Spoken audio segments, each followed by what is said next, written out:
Maruško, jdeš proti směru, otoč se na druhou stranu. Otoč se na druhou stranu. A nebo po velkým, běž po velkým kruhu.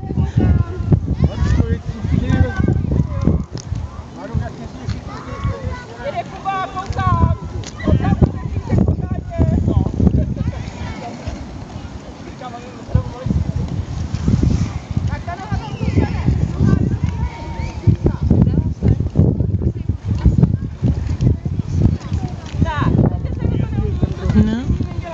Nejdřív nechtěla, jak byla rozcvička, tyhle věci to nechtěla dělat. A teď nechce odsud. To jsou větší děti nebo co? To už jsou pokročili.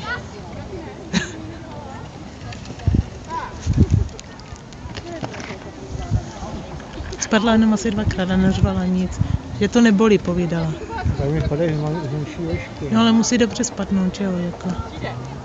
Nesmí vůbec nohy dopředu, jako. Moc si to neužítíš, jak pokoukni. Oni jim dali nějaké základy a taky pomohlo podle mě to, jak jsme s ní jezdili v tom obyváku.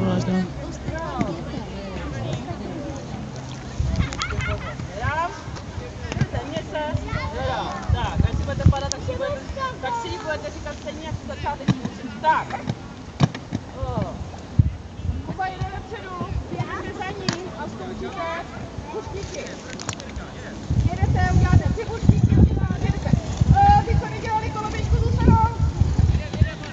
Já jsem koloběžku. Koloběžku, já nejdám už. Tak, koloběžka, jo? Teď se to ještě nikdo nedělal, tak jedete za mnou, jdeme tady na tu stranu a já vám to ukážu. Furt se dělal ty trojúhelníky.